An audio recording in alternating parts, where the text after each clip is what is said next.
Hey guys, and welcome to another Q&A Monday video. In this video I try to answer as many of your questions as I can in as much detail as possible, but I get so many questions every day that I just can't answer them all. So if I don't get to your question in this video, don't worry, I might get to it in the next one. If not, just drop it down in the comments and I'll answer it as soon as I can. So without further ado, let's jump into the first question. Nathan YT asks, where do you think Anna and Daniel are when they are not with you? Do you think they are still watching you but just not interfering? It's kind of hard to say really, because if they're not interfering with anything or making the presence known in some way, then there's no way for me to really know for sure that they're here or not. It is something I've asked on a number of occasions, but I've never really got a solid answer. So I can't really give you a definitive as to whether they stick around and they're still watching, just not interfering, or if they go somewhere else. And it is something that I have always wondered. And recently I've started to sort of subscribe to the idea that, because I believe they're made up of energy, and when they interact and they display certain levels of intelligence, I think that's because they've drawn energy from the surroundings, from people, from electrical devices nearby, that kind of thing. And so they're able to interact and you know, create some kind of paranormal activity. So I think they're probably still around, but because their energy is at such a low level, there is no interaction. Like, they're not physically able to interact. Not necessarily that they're not bothering and they're just not interfering, but more because their energy levels are so low, that intelligence that we recognize isn't actually there until their energy has been absorbed, if you know what I mean. So that's kind of a theory I'm working on. I don't, but as always, I don't really know the definitive answer. Aaron asks, when thinking about possession, do you think it's possible for a spirit to take over a recently deceased corpse for a few minutes, or a weak-willed animal such as a baby animal? I wouldn't really say so. I think possession only really works if the host has some kind of level of energy that they can use to manipulate in order to control them. And for them to possess a corpse, I mean, that corpse has no energy. Like, the cells are dead. There is nothing left in there to manipulate. An animal, I mean, in theory, if they could possess a person, I guess negative entities could possess an animal as well. But you've got to think that the makeup of an animal has got to be different to that of a human. So if this is a human spirit that's trying to do the possessing, then the energies aren't necessarily going to combine in the same way they would possessing a person. So I mean, it's an interesting thing to think about. I mean, I've never thought about it before. I'd say no for the corpse, but I guess a very loose maybe for the animal. Paul asks, I always get the feeling that I am being watched or not alone. Is there anything to this? I would say that the feeling of being watched is something that most people can probably relate to or have felt at some point. And I would say, in my opinion, it's like an animal instinct that we've maintained throughout our evolution to the point we're at now. Generally, I would say trust your instincts. Most of the time, they are right. I believe that there is something else at play there when we feel this way. But at the same time, I wouldn't just worry, like, just because you feel it, I wouldn't worry that you're being watched, like someone's creeping on you, or that you're definitely haunted or something like that.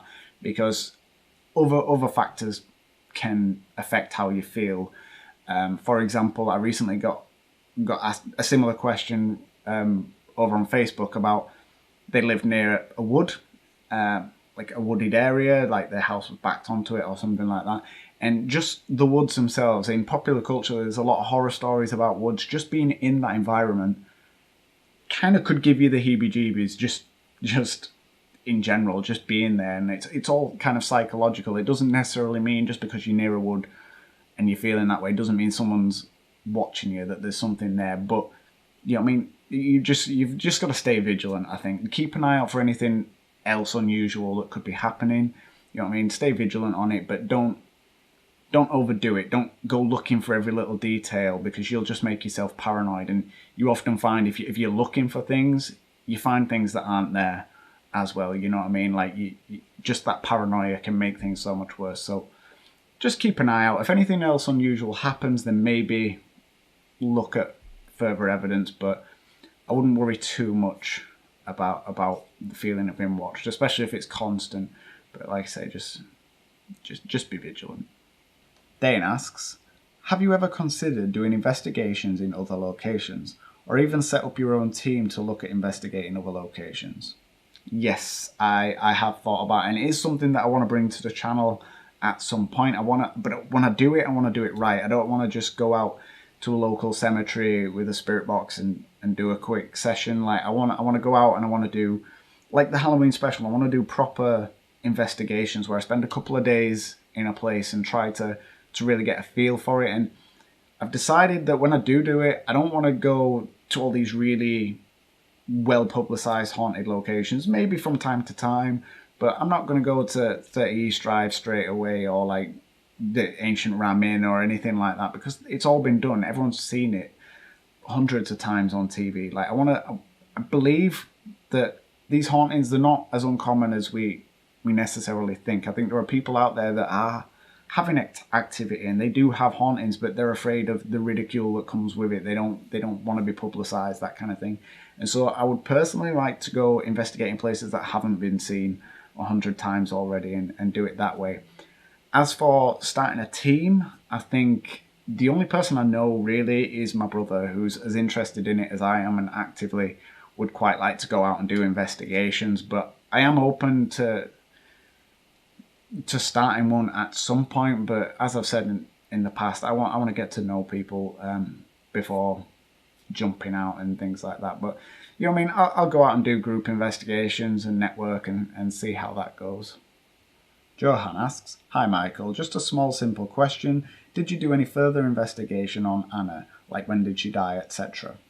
Like, I've researched Anna countless times, and I know there's a lot of people out there that have researched as well. I get sent links all the time to what people think could possibly be Anna, and the problem is the dates I have that I've received of her, and she has confirmed during sessions, just aren't matching up with any kind of records that I can find. So what we know about her so far is she's 24, like she was 24 when she died. She was born in 1888, so to me that means she died in 1912, which is, like, and I'm not saying this is related, but that's the year the Titanic went down. Just an interesting fact. To my knowledge, and this is very much on the feel of the conversation, I think she was raped and killed.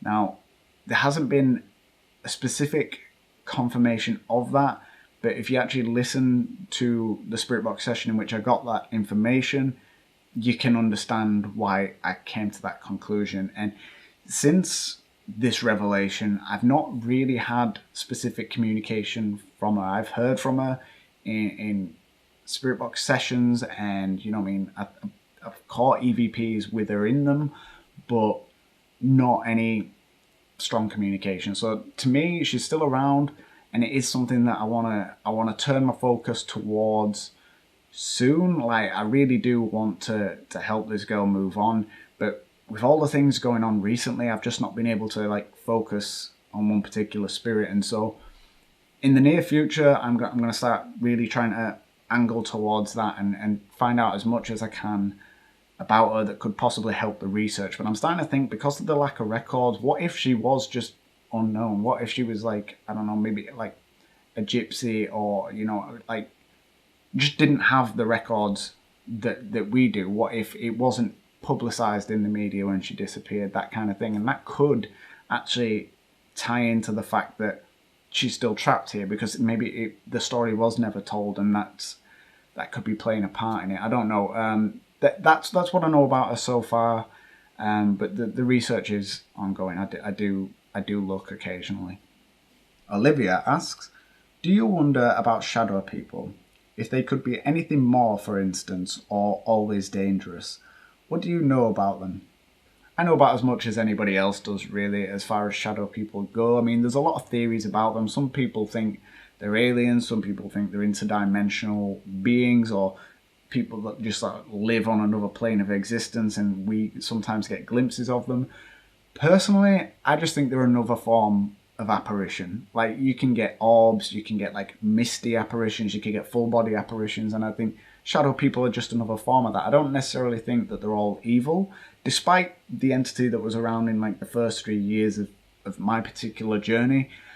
I don't think they're all like that. Like, I have caught shadow figures since that didn't do any harm. They didn't kind of carry any negative presence. And I think like an orb, like mist figures, it's just another form of apparition. Maybe it's something to do with the way the energy reacts to the environment, or under infrared light. Maybe it just a different type of energy reacts differently and shows up differently. I mean, who really knows? But I don't necessarily think they're all evil. I think that's just what we're brought up to believe, that black is dark, light is good. Like, I don't think it necessarily works that way. I think that's just what we're brought up to believe. Tony the Night Owl asks, Michael, do you think an unwanted spirit can be banished, silenced, ignored, or convinced to leave the premises/person they haunt?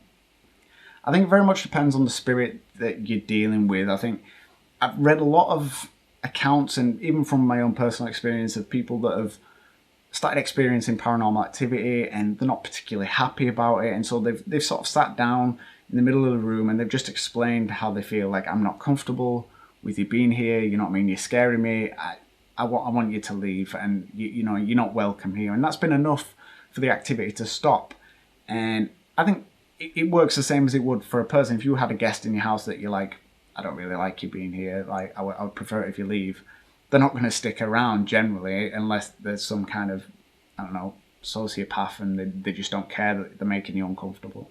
And that kind of brings me to the other side of the spectrum, where you do have negative entities that are like, I generally don't care that I'm making you uncomfortable, I'm going to stick around anyway. I don't know how much of this is down to what they're allowed to do and what they're not. I don't know how much I subscribe to the idea of sort of incantations and magic and divine law that stops them doing certain things. I think I believe in, like, saging. From my own experience, like, I do believe that can repel negative energies. I get a lot of spirits around, but negative ones, not very often. And so I think maybe I'm more likely to believe that it's something to do with the energy. Maybe there is something in these materials like sage, salt, and other incantation-esque herbs that repel negative energy, kind of more on a scientific level. Like, I don't know the science of it, it's just an idea. But I think I'd be more likely to believe that than any kind of spells and stuff to repel spirits. But I mean, who really knows? I certainly wouldn't turn down the spells if saging and stuff stopped working. I would definitely try it, because I'm not 100% against it. I'm a fence sitter, and I kind of lean more towards the science side of things. Karine asks, Michael, would you ever consider using a spirit box like Huff Paranormal uses? His boxes are so clear, they are amazing.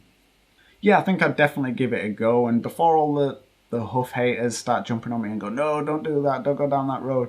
Like, I don't necessarily care what people think of Steve Huff. The fact is, he's created a device that other people have used and have had some success. Whether you think he's fake or not, I don't think other people have spent 600 quid building a device that Steve Huff said worked and then give it a good review. Like, you just wouldn't do it. If you got it, built it, and it just didn't do anything for you, then you would slate it. And yeah, there are a lot of people that do, but I mean, it's just like any other device. I'm willing to try anything, really. I mean, it's all about experimenting, and I've seen people use it. I've seen good stuff, I've seen some bad stuff, and I would just like to give it a go myself and see how that goes. I consider myself, at least on some level, a researcher, and so it would just be narrow-minded to completely turn it down just because other people don't like the person that made it.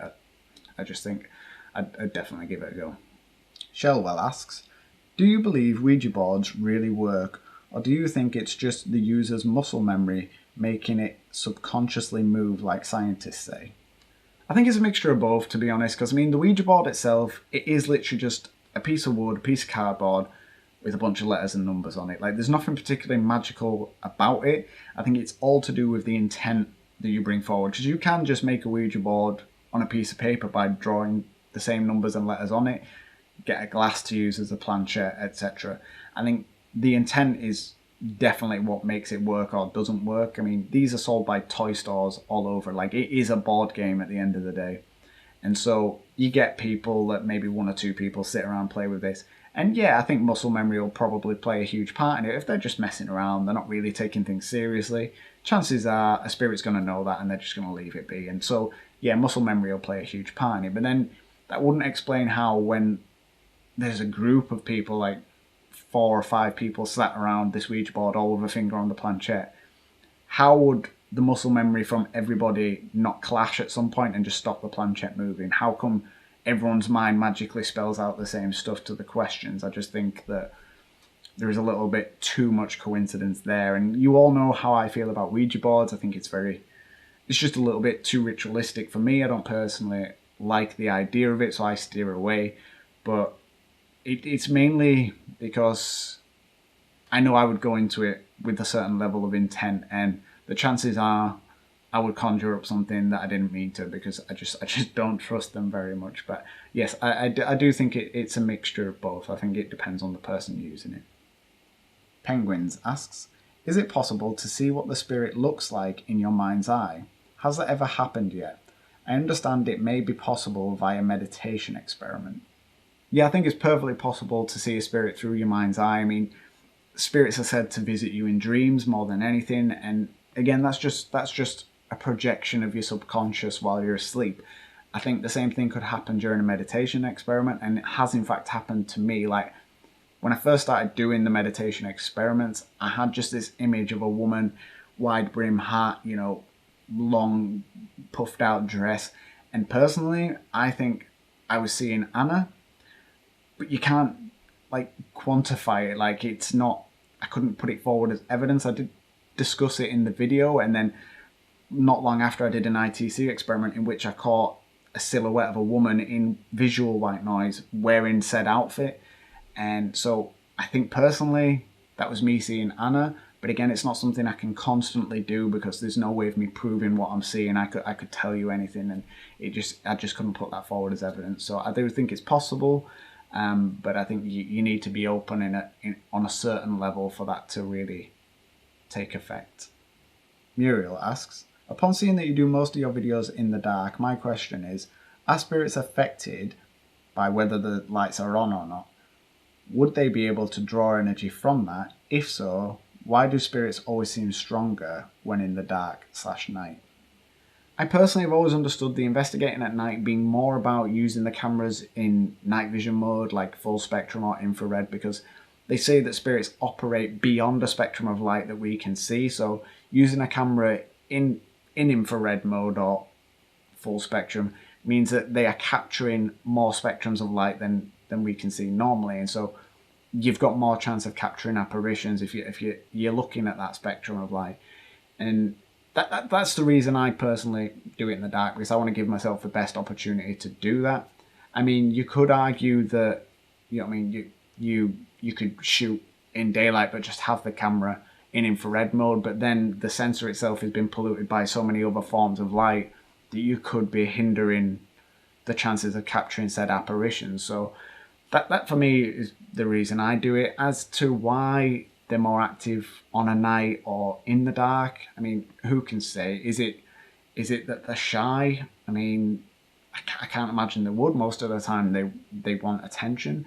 Maybe there's something in the light that reacts with the energy that they have. I mean, it is literally a complete mystery as to why that happens. They do say that, for example, demonic entities, darker entities, they operate at like 3 a.m. witching hour, because it's the complete opposite of the death of Christ. So it's all about mocking the Trinity, that kind of thing, from a religious standpoint. Again, I'm not sure how much I subscribe to that, but that's one theory for that. But that wouldn't explain why regular spirits would do that, unless you believe that all spirits are demons and so on and so forth.